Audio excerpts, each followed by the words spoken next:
Low attention spans have hurt Call of Duty's development, and that is a statement I fully believe. And I never really had proof of this, but I just had a sneaking suspicion over the past 5 to 6 years, which I'll get into the reasons why. After they have finally revealed Modern Warfare 4, and all those content creators and YouTubers have gone to play it and they've talked about their experience and we've learned more about the game, I now have my proof.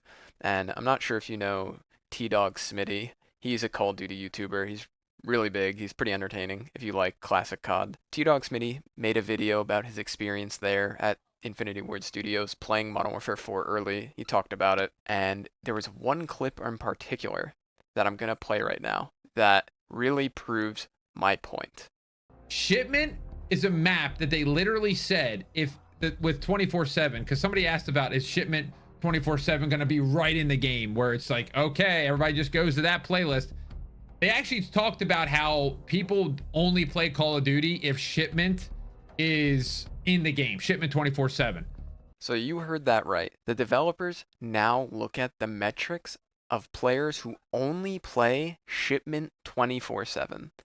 And why is that important? Because it's a problem that the Call of Duty developers themselves have created. Now, why is this a problem? Because, like I said earlier, low attention spans have hurt COD's development. Because now they are focusing their development on these engagement metrics. They say, okay, well, this group of players, and it has to be players in the hundreds of thousands, it has to be a huge chunk of the player base for them to do this.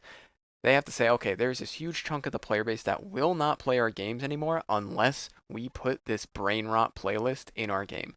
Like a Shipment 24/7, or a Nuketown 24/7, or a Stakeout 24/7 from Black Ops 6. And it's hurt COD's development because they're more focused on this and these engagement metrics rather than just making a good game. And this is a problem that I had a sneaking suspicion of starting in around 2019, 2020. I can't remember if in Model for 2019 they had a Shipment playlist or if it was COD Cold War with the first Nuketown 24/7 playlist. That was just, you could play at any time you want. But besides that, they have slowly increased the speed of the game since 2019, slowly making it faster and faster and faster. Also making the game even easier, putting things in the game like increased aim assist to make the game even easier. And I think it's by design that they do this. They want to keep people hyper focused. They want to keep people's attention with these hyper fast gameplay loops.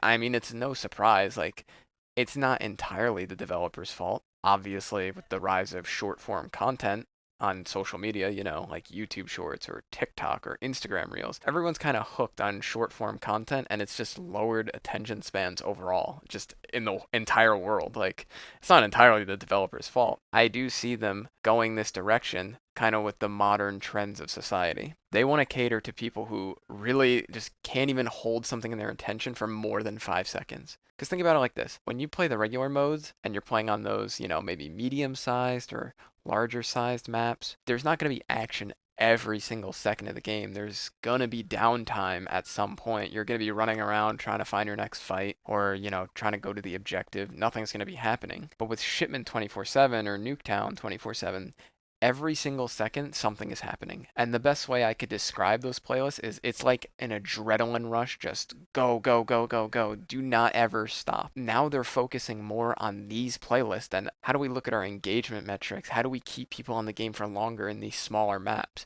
Which is why I think we've been seeing overall smaller maps being made rather than making those medium to large sized maps which have more downtime in between, more time for you to think about your next decision, more about your positioning. It's these little meat grinder maps where you don't even have to think. You just go, go, go. I think back then, say the original Modern Warfare 2, I think we would have gone crazy for a Rust 24/7 playlist or, Shipment 24/7 in COD 4. Absolutely everybody would have been playing it, but they didn't include it, and I think that's a good thing. Let's think about the original Modern Warfare 2, for example.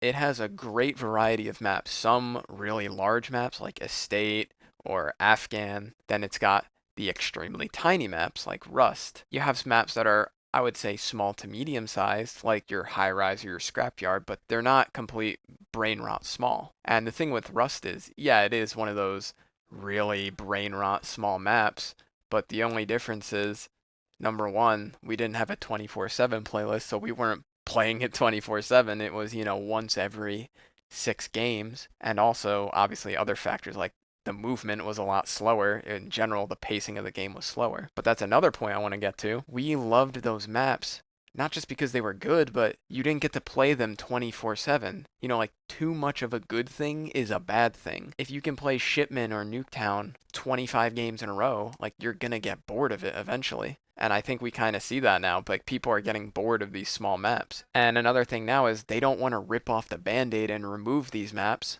Like, from the clip you saw of T-Dog Smitty, they don't want to rip it off and remove them because they're so scared to temporarily lose players rather than lose them, and maybe in the short term you lose some players, but in the long run it's going to be a better experience. Now, by this point you might be saying, well, what's the problem? Just, if you don't like it, don't play that playlist. Well, the problem is it takes so many people from the normal playlist and puts them into that mode. Now wait times are a lot longer. Now your experience overall is just much worse. People are also using these modes to just grind camos. It's like people don't even really care about playing the game anymore. They just care about grinding camos. And what's the easiest way to grind your camo challenges? We'll go to Shipment 24/7. You'll get them done in 2 seconds rather than, say, Black Ops 2 or Black Ops 3. If you wanted to get the Mastery camo, you had to play the regular mode on all the maps. Of course, sometimes there was a Nuketown playlist, but that was like a very special event type thing, and it made it super hype when it happened. Like, oh, they're having a Nuketown 24/7 this weekend, we have to get on and play. And that felt pretty rare back then. Like, I don't really remember that happening that much. And I can't entirely blame players for wanting to play in these 24/7 playlists. I mean, think about it. The reason they are playing in it, besides obviously grinding camos, like I said, and, at the end of the day, the maps are good, it's that the rest of the game's maps suck. So would you rather play in the playlist that has mostly bad maps, or are you just going to play the playlist that has one map you love, even if you play it 50 times in a row? So you can't entirely blame the players, but I fully blame the developers here. And now they're kind of stuck in this position. Like I said before, do we rip off the band-aid and temporarily lose this big chunk of players? Or do we keep it in and keep appeasing them? And unfortunately, they're going to keep appeasing them, and I think it's a terrible decision. Among these map choices, I also mentioned something earlier about increasing aim assist, and yes, that is a fact. They have increased aim assist since Modern Warfare 2019. If you go to the original Modern Warfare 2, try to shoot somebody at long range on one of the bigger maps, you quite literally don't have aim assist. Like, it is outside the range of it because it was not as strong back then, and the range that it would activate was much shorter. Like, you didn't have any aim assist, and it was way harder to play the game, which, in my opinion, is a good thing. It makes the game feel a lot more rewarding.